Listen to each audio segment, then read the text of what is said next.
Bonjour à tous, aujourd'hui nous allons nous inspirer d'Andy Warhol et faire un montage pop art. Donc ici je suis partie d'une image, donc nous allons l'ouvrir, ouvrir le modèle ici. Voilà, nous partons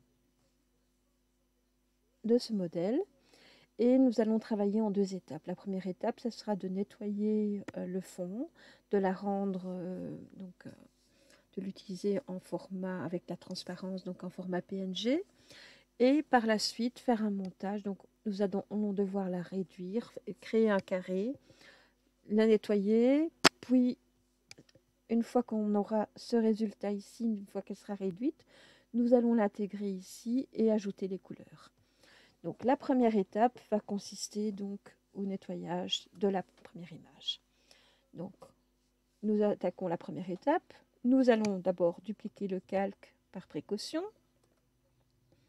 Je rends invisible le premier.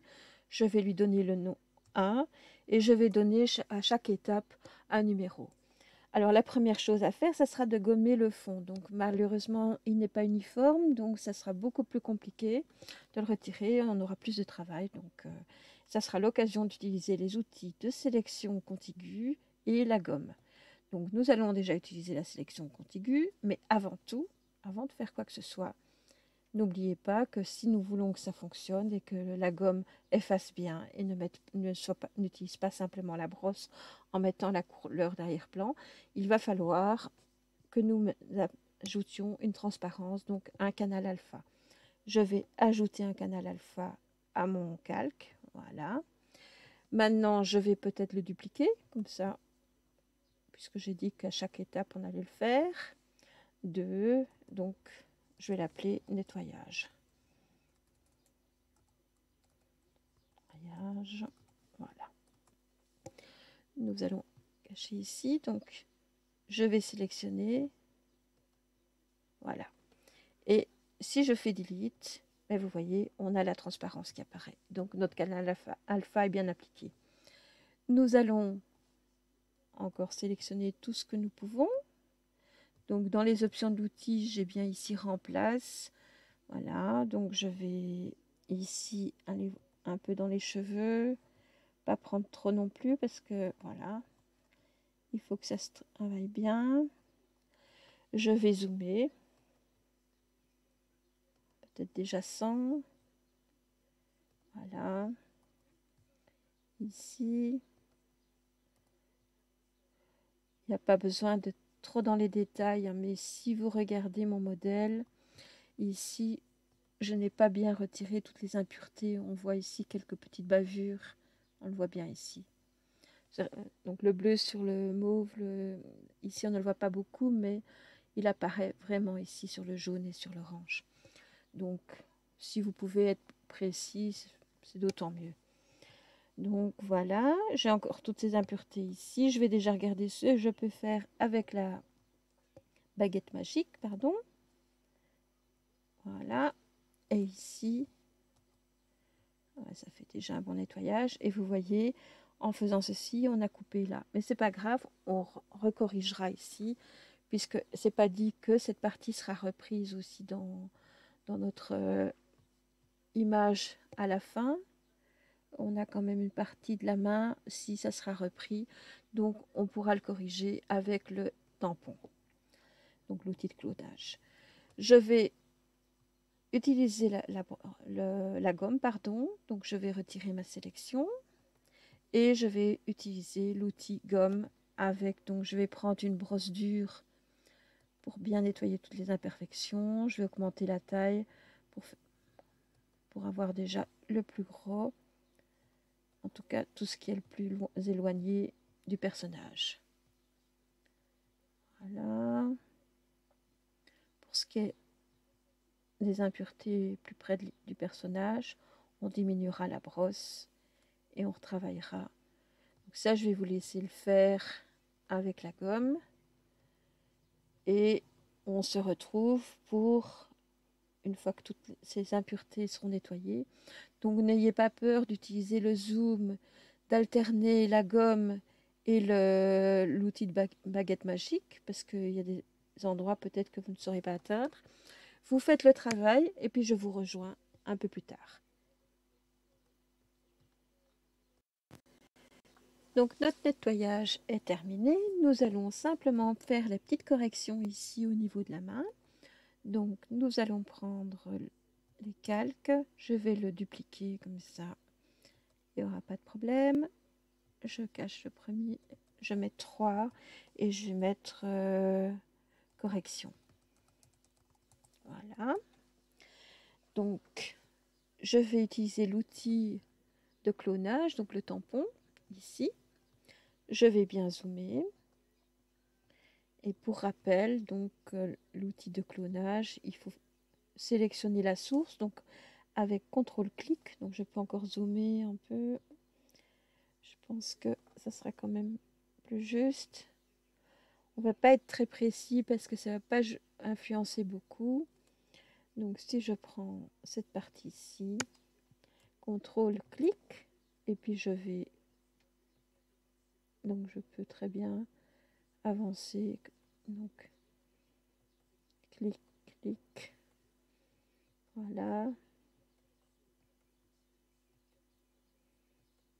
Et ici, je vais prendre la contrôle. Cliquez ici, la source ici, et je vais rectifier comme ceci. La même chose ici. Donc, je vais devoir prendre une brosse beaucoup plus petite. CTRL-clic, et je vais ajuster ici. J'ai une petite bavure qui apparaît ici. Je vais la corriger avec la gomme. Donc, voilà. Donc, on va regarder ce que ça donne dans l'ensemble. Ouais, la correction semble satisfaisante. On dira qu'on va s'en contenter, étant donné que c'est quand même pas, ça sera quand même pas fort visible ici. Donc voilà, donc je vais... La correction est faite. Donc maintenant, nous allons dupliquer le calque à nouveau. Vous n'êtes pas obligé, hein, mais ça peut être comme ça, utile si vous voulez revenir en arrière ou quoi. Et d'un côté, comme ça, vous savez, vous voyez vraiment les différentes étapes de la création. Donc ici, nous allons changer les couleurs, donc mettre en noir et blanc. Donc je vais mettre noir et blanc, je vais le nommer noir et blanc, NB, et aussi contraste. De manière à avoir une image comme ceci, vous voyez, avec beaucoup de contraste. Donc je vais utiliser la désaturation, donc dans couleur, désaturation. Donc quand c'est saturé, il y a des couleurs, quand c'est désaturé, c'est du noir et blanc. Pour rappel, je désature. Alors, dans le mode, vous prenez le mode Luma et vous voyez comme ça, on a déjà plus de différence dans les tons et le contraste sera plus marqué. Je vais valider et je vais ajouter un contraste, donc couleur, luminosité, contraste, et je vais simplement travailler sur le contraste. Donc, n'oubliez pas d'afficher l'aperçu. Donc, voilà. Il faut quand même qu'il y ait des traits qui soient marqués, qu'on puisse distinguer quand même le visage du reste. Mais si on laisse trop de... Ah, comme ceci, ça serait bien. Parce que si je laisse trop de traits comme ça, j'aurai quelques difficultés pour la sélection et la mise en couleur. Donc, ici, c'est juste la limite. Je vais valider. Donc, jusque-là, tout notre travail, c'est bien. On a fait la mise en forme, etc. Maintenant, donc, le nettoyage est fait. Nous avons désaturé, mis le contraste. Ça, c'est la sous-partie de la première grosse partie, si vous voulez. Donc, premier nettoyage, deuxième noir et blanc contraste. Maintenant, la troisième partie, donc dans la troisième étape de cette première partie, ça va être de retirer ce qui est inutile de manière à créer des carrés. Donc tout d'abord de savoir quelle est la taille de l'image qu'on va sélectionner. Donc ici on a 4 carrés. Donc je vais reprendre mon image de ici et je vais la dupliquer. Comme ça je retravaille sur le calque, je referme et je vais simplement retirer ce qui est nécessaire. Mais d'abord, je voudrais connaître un peu la taille de cette image. Donc une façon de faire, c'est d'utiliser la sélection rectangulaire. Dans les options de l'outil, vous mettez bien, vous cochez bien fixé. Pourquoi? Parce que nous allons faire un carré. Donc pour avoir un carré, on va partir d'ici. Et le fait que ça soit fixé, ben, vous voyez, ça bouge en diagonale et pas en hauteur ni en largeur. Donc ici, quand on arrive, on a... Donc je n'ai pas bien démarré en fait. Je vais recommencer. Je reprends bien le bord ici. Je suis même un peu trop haut. Voilà. En principe, on aurait 1150 sur 1150. Donc, on a une image carrée qui serait un carré de 1150 pixels sur 1150 pixels. Donc, c'est déjà une grosse, une image qui a déjà un certain poids. Donc, pour ça, nous allons après rogner toute cette partie-là. Donc, nous n'allons pas utiliser l'outil rognage simplement. Et ce qui va se passer, c'est que tous nos calques vont être rognés. Alors, par précaution, si vous voulez garder votre travail, on ne va pas faire le rognage maintenant. On va simplement déjà enregistrer notre travail tel qu'il est. Et on va simplement redupliquer en faisant une copie. Donc, pour cela, je vais simplement enregistrer. Donc, vous auriez pu le faire même avant. Enregistrer sous. Donc, je vais la partie 1 avant découpage. Voilà. XCF, j'enregistre. Maintenant, je vais ouvrir ce fichier. Donc, partie 1 avant découpage XCF. Je vais l'ouvrir et je vais l'enregistrer sous. Donc, partie 1 après découpage. Alors, quel est l'intérêt de cette manœuvre? Ben, simplement, si vous avez des soucis avec le découpage et tout, vous vous rappelez que quand on utilisait l'outil découpage, donc je vais vous le montrer ici, dans les options, si on n'a pas coché calque actuel uniquement, il va reprendre tous les calques. Or, ce que je vais utiliser n'est pas du tout dans cet outil. Je vais utiliser le menu. Alors, sincèrement, je ne sais pas pourquoi je ne parviens pas à l'avoir directement comme ça. Peut-être qu'il y a certainement une méconnaissance de ma part. Donc, si je prends image, rogner selon la sélection ou rogner selon le contenu, vous allez voir, on va d'abord sélectionner. Donc, on va reprendre. Donc, on est bien sur notre image. Nous allons faire notre sélection rectangulaire. Donc, je suis bien. Est-ce que je suis bien sur la bonne? Donc, je recommence ma sélection, pardon.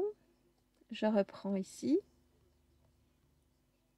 Il y a du travail hein, sur cet exercice.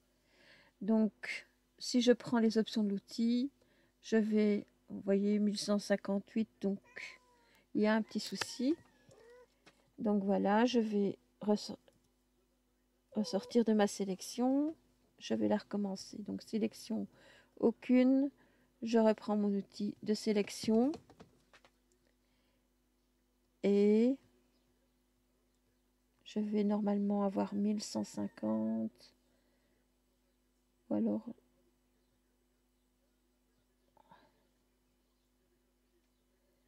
Voilà. La sélection est faite. Je vais utiliser l'outil image, rogner selon la sélection. Et hop, vous voyez, il l'a fait automatiquement. Donc, j'ai la partie qui était en dessous est découpée. Donc, je vais aller voir dans le calque et ici, je vais automatiquement, si je prends les autres calques, Donc regardez, si je mets par exemple le premier, eh ben, en fait, vous voyez, elle n'est pas plus grande. Donc il a automatiquement coupé tous les calques. C'est ça qui était un peu, qui posait un peu problème. Donc c'est pas grave, on a notre carré, donc puisque on a la partie après découpage, on peut reprendre cette partie par après. Donc pour cela, je vais maintenant attaquer la deuxième partie. Donc la deuxième partie, ça sera simplement reprendre ces carrés et puis les mettre en couleur. Donc avant tout, il va falloir que je joue sur la taille de l'image parce que si vous vous rappelez, mon image qui fait 1150 pixels sur 1150 pixels, si je double, ça fait 2300 pixels sur 2300 pixels, ça va être trop lourd comme fichier. Donc je vais devoir réduire cette image. Donc pour cela, je vais faire la mise à l'échelle.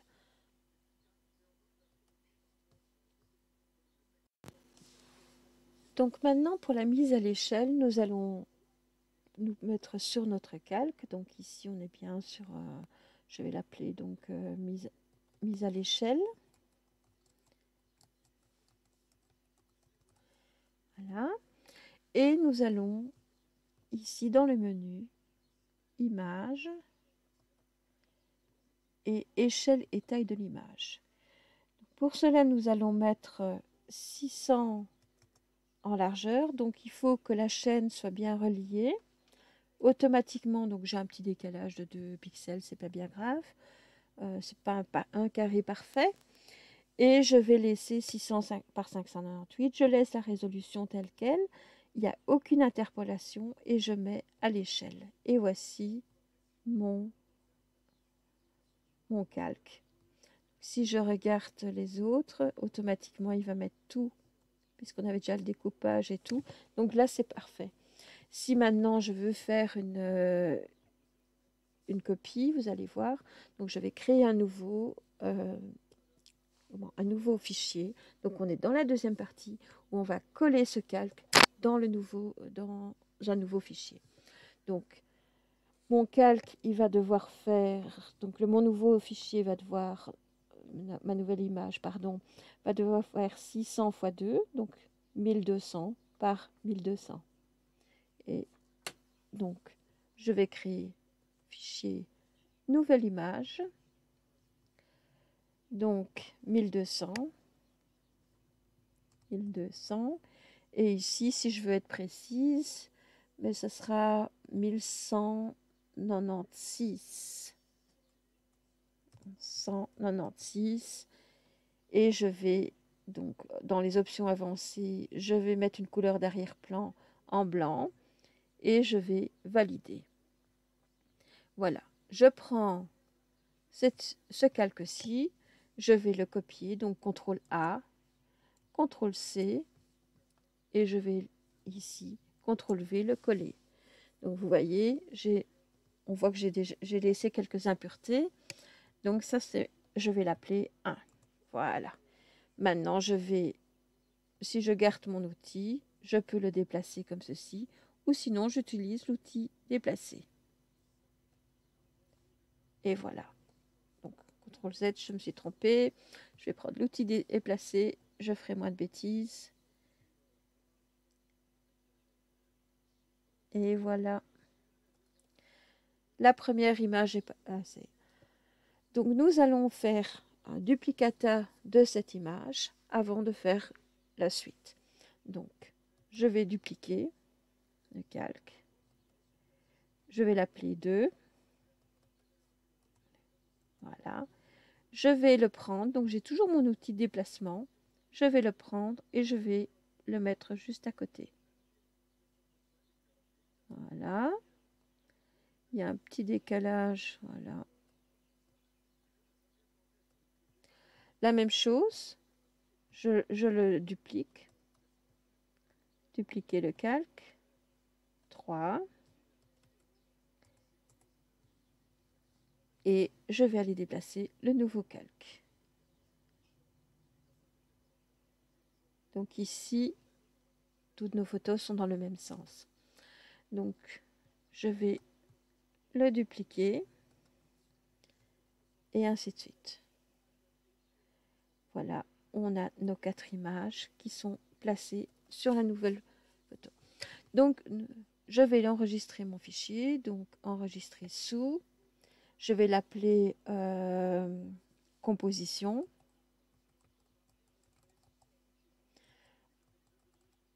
Pop art.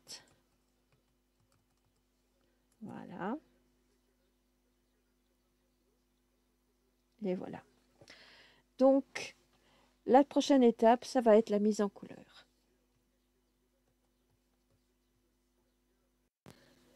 Avant de mettre en couleur, nous allons d'abord modifier, faire une rotation sur les calques ou les inversions, une symétrie. Donc ici, on va faire un vis-à-vis. Donc je vais prendre le calque ici, donc le 2, et je vais inverser en utilisant l'outil ici, outil de retournement. Je clique dessus et c'est parti.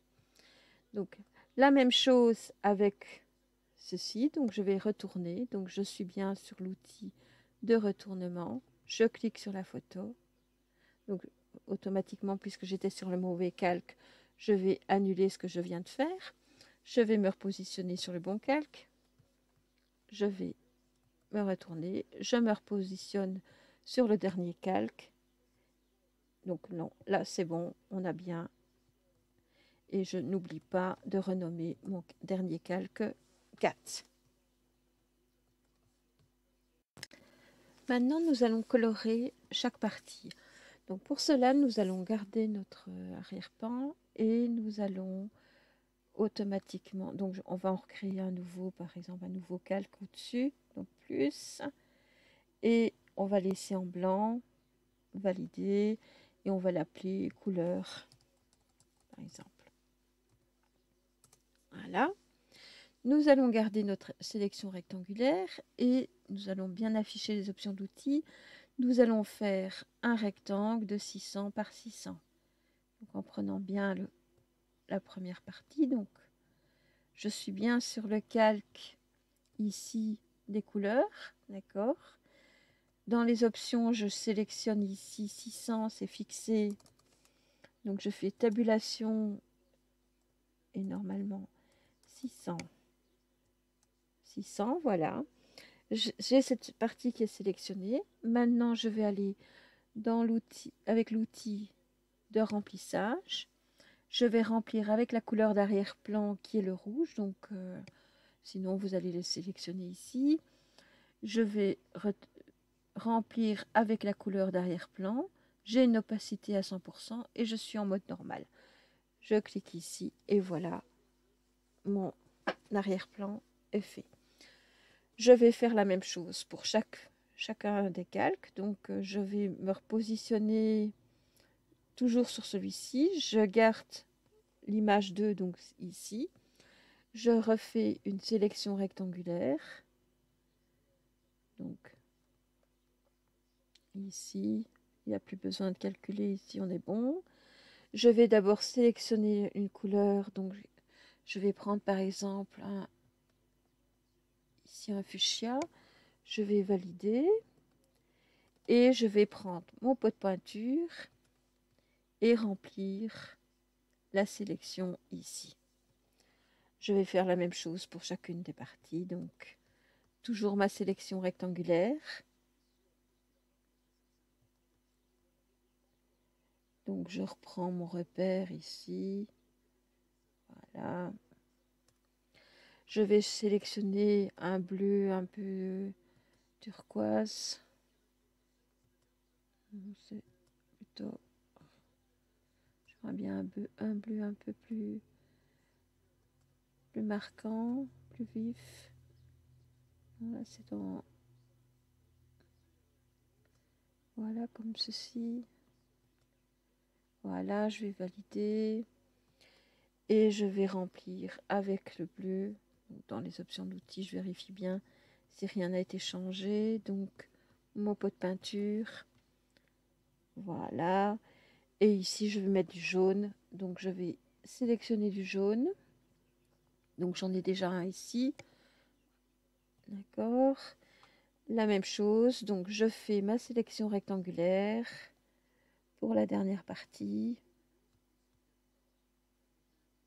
Si vous voulez vraiment être précis, vérifiez bien les pixels ici, zoomez. Donc moi je le fais assez rapidement. Je reconnais que c'est pas la meilleure. C'est pas le top, mais bon voilà.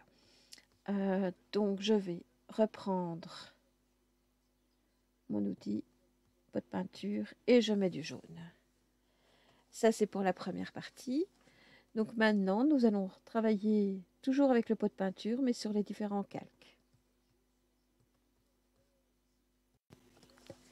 Alors, pour colorer les visages, ben, c'est pas plus compliqué. Nous allons sur chacun des calques. Donc ici, je vais prendre le premier. Je suis bien positionnée dessus. Je vais utiliser l'outil pot de peinture et je vais par exemple colorer en jaune. Donc, je vais d'abord, avant tout, je dois sélectionner. Donc je vais sélectionner ici, comme tout est blanc, je vais prendre sélection par couleur. Je me positionne bien là où il y a du blanc. Alors vous voyez, j'ai laissé quelques impuretés, on les voit ici, ça scintille. On va laisser comme ceci. Je vais peindre avec mon pot de peinture ici et voilà. Donc je vais faire sélection aucune et vous voyez l'effet que ça peut donner. Je vais faire la même chose, donc je me repositionne sur le deuxième calque, sélection par couleur, mais je vais d'abord changer la couleur et ici je vais mettre par exemple du rouge.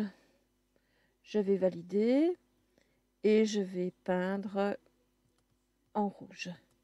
Voilà, sélection aucune et voilà ce que ça peut donner.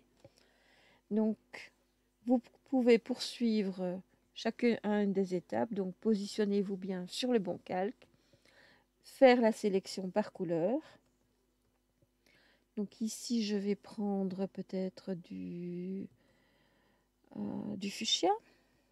Voilà, je vais valider. Je vais prendre le pot de peinture.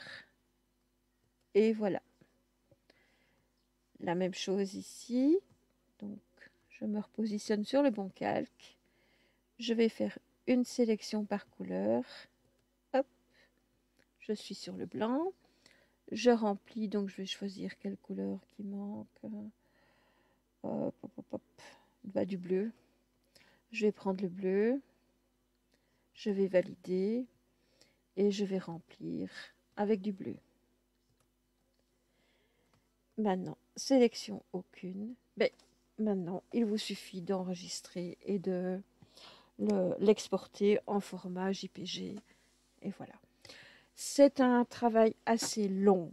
Il faut bien penser à chacune des étapes. J'avoue que pour la vidéo, j'ai dû couper en plusieurs parties. Donc, allez-y tout doucement. N'ayez pas peur de faire une sauvegarde avec des noms différents, histoire de reprendre votre travail avant que tous les calques ne soient transformés. Surtout quand on utilise